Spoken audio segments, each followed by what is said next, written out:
All right, time to make a mold. I don't know how this is gonna go because I do have some concerns with how I'm gonna pull this off.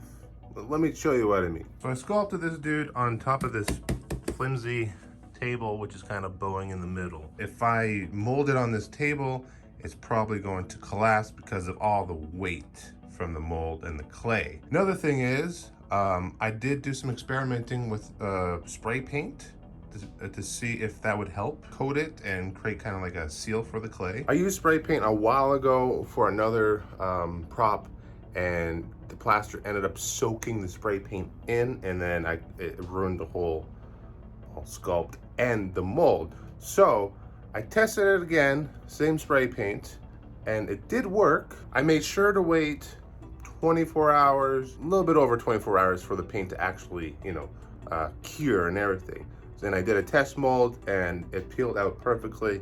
No residue left behind from the spray paint, which is a good idea. So what we're gonna do is we're gonna spray paint this guy right here, seal them all up, which will trap the wet clay and it'll make it from drying out, so we won't have to worry about like keeping it moist and everything. So just because we seal it with with spray paint, or some people will use Krylon Crystal Clear, that does not act as a release agent. It just means it's sealed, and it does help with demolding, but it's not a release agent. We'll be making our own release agent from like soap and water, which should help.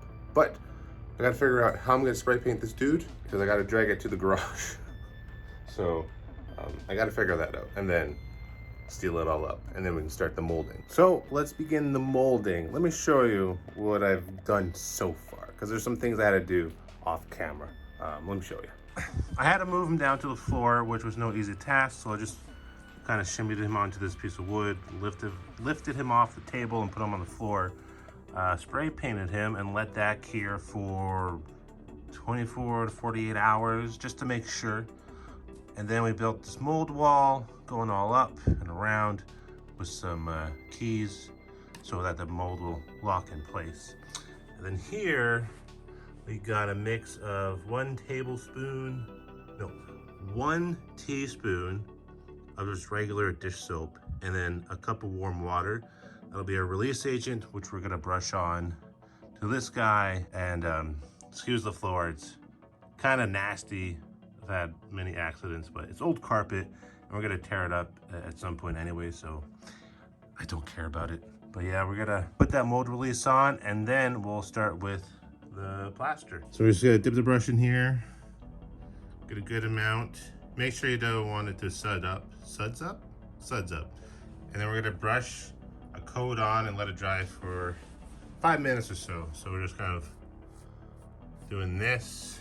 Oops, there we go. And we're just spreading it around. You just want to have it like a film. I don't know, this is the first time using this solution.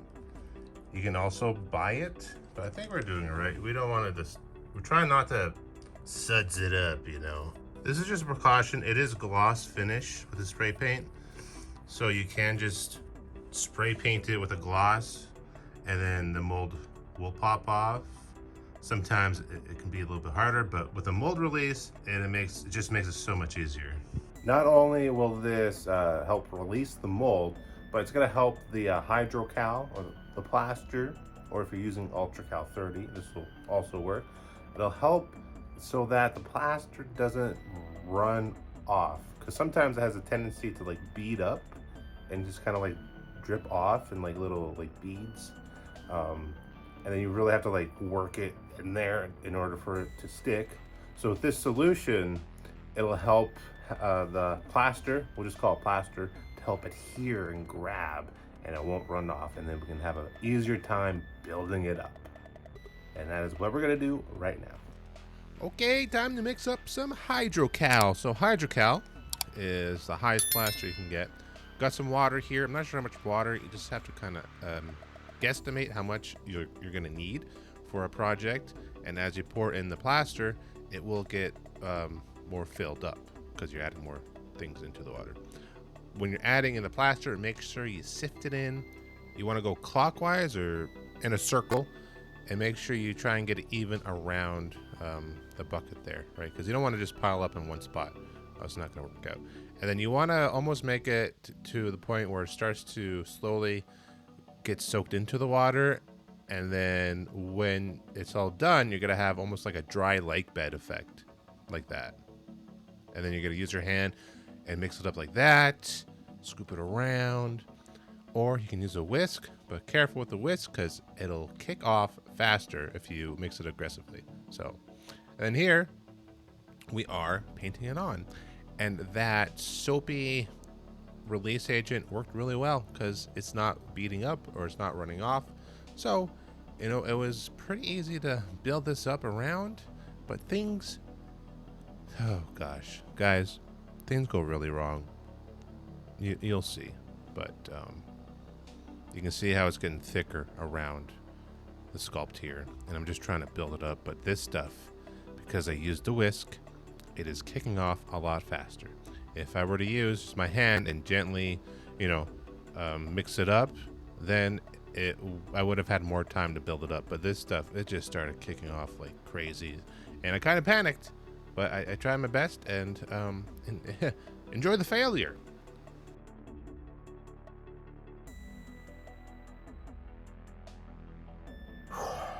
Bro, I'm so annoyed right now.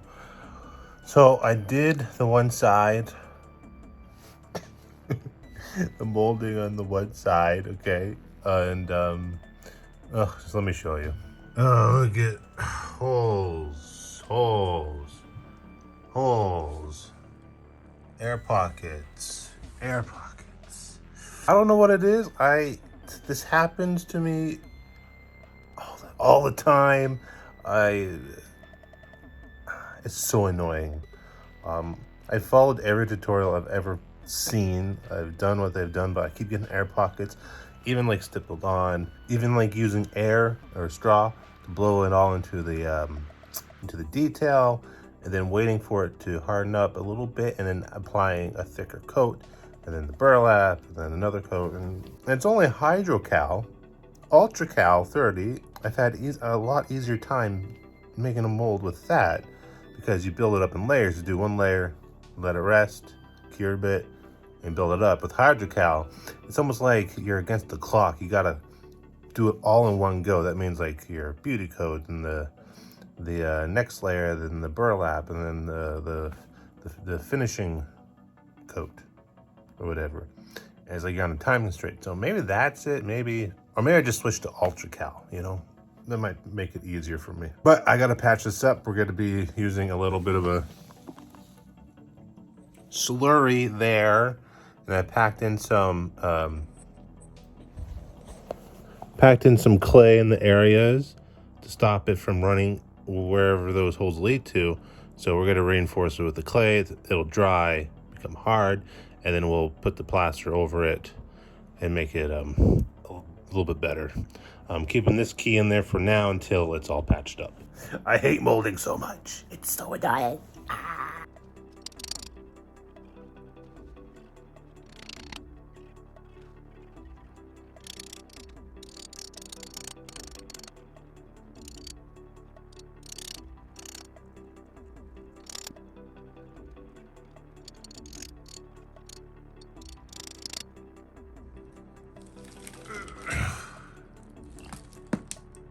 Oh.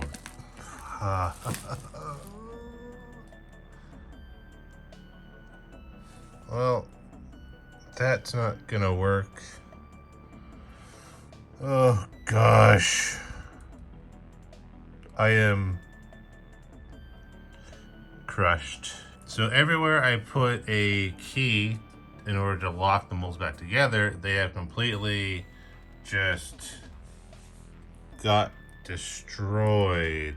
Nothing of them left down there. And then the wall has just crumbled. Oh gosh. Yeah, this is not usable.